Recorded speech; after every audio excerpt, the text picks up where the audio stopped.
Welcome my dear friends. So today's I am going to discuss next part और यहाँ पर part number ये होने वाला है सेकंड।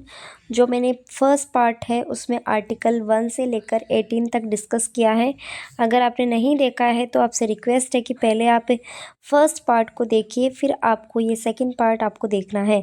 तो आप देखिए यहाँ पे 19 अनुच्छेद यानी कि आर्टिकल 19 के बारे में हम बात करने वाले हैं। अनुच्छेद 19 में विभिन्न प्रकार की स्वतंत्रता के बारे में बताया गया है। तो यहाँ पर आप देख सकते हो इसमें उपखंड जोड़े गए हैं। जैसे अनुच्छेद 19(1) के अंदर बोला गया है, इसमें बोलने की स्वतंत्रता, मीडिया की स्वतंत्रता और झंडा फहराने की जो स्वतंत्रता है उसके विषय में बताया गया है। किसमें? 19 फर्स्ट में। और 19 अगर सेकंड की बात करें तो यहाँ पे इसके अंदर शांतिपूर्वक एवं निशस्त्र सम्मेलन करने की स्वतंत्रता के विषय में बताया गया है। 19(3) में अगर यहाँ पे बोला गया है संघ या समूह बनाने की स्वतंत्रता दी गई है। नेक्स्ट यहाँ पे अगर बात करें तो यहाँ पर 19(4) के अंदर भारत में कहीं पे भी विचरण करने की स्वतंत्रता दी गई है। अगर आर्टिकल 20 की बात करें तो यहाँ पे अपराध में दोष सिद्ध होने के संदर्भ में संरक्षण के विषय में, यानी कि दोष सिद्ध के संदर्भ में संरक्षण यहाँ पे जो है दिया जाने के विषय में दिया गया है। और आर्टिकल 21 वेरी वेरी इंपॉर्टेंट, ये यूपीएससी एग्जामिनेशन में पूछा जा चुका है और ये हर बार प्रीलिम्स में इससे रिलेटेड क्वेश्चन पूछे जाते हैं। प्राण, देह और स्वतंत्रता, जीवन जीने की स्वतंत्रता और एकांतता का अधिकार है।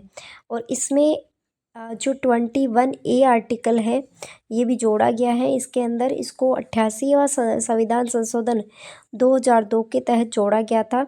इसमें 6 से लेकर 14 वर्ष के बच्चों के लिए मुफ्त और अनिवार्य शिक्षा का प्रावधान है। अगर हम बात करें तो यहाँ पे अनुच्छेद 22 के तो गिरफ्तारी के संदर्भ में संरक्षण।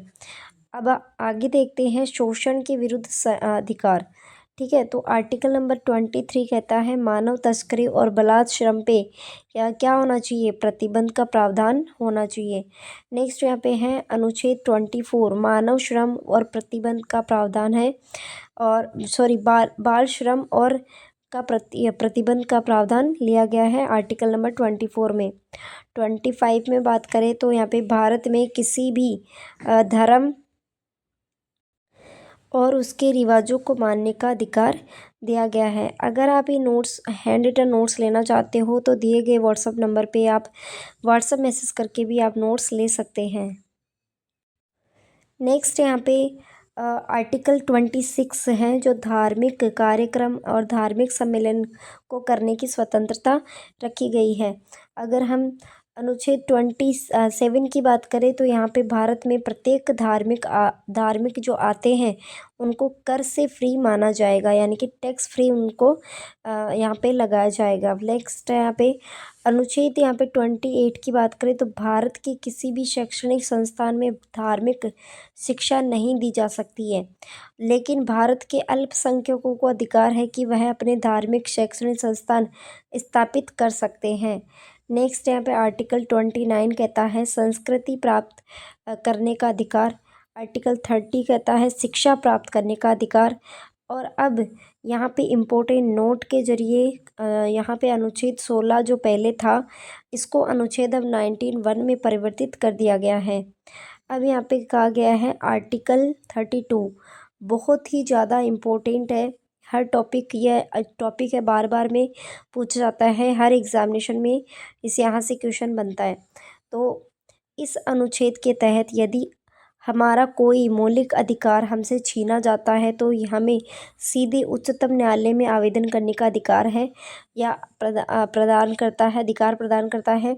और इसके तहत 5 तरह के जो रिट है वो निकालने की शक्ति दी गई है, जिसमें पहला है बंदी प्रत्यक्षीकरण, दूसरा है परमादेश, तीसरा है उत्प्रेक्षण, चौथा है निषेध और पांचवा है अधिकार प्रक्षा। फर्स्ट हम बात कर लेते हैं बंदी प्रत्यक्षीकरण। यह बंदी प्रत्यक्षीकरण बनाने वाले अधिकारी को, यानी कि बंदी जो बनाते हैं उस अधिकारी को यह आदेश देती है कि बंदी 24 घंटे के भीतर न्यायालय में प्रस्तुत करे। बंदी को मतलब जो गिरफ्तार किया गया है उस व्यक्ति को 24 घंटे के अंदर न्यायालय में प्रस्तुत किया जाना चाहिए। नेक्स्ट है परमादेश। जब कोई सरकारी कर्मचारी अच्छे से काम नहीं करता है तो उस पर यह जारी किया जाता है। अधिकार प्रशा, जब कोई व्यक्ति ऐसे कार्य करे जिसके लिए अधिकृत ना हो तो उसे रोकने के लिए यह जो है वो जारी किया जाता है।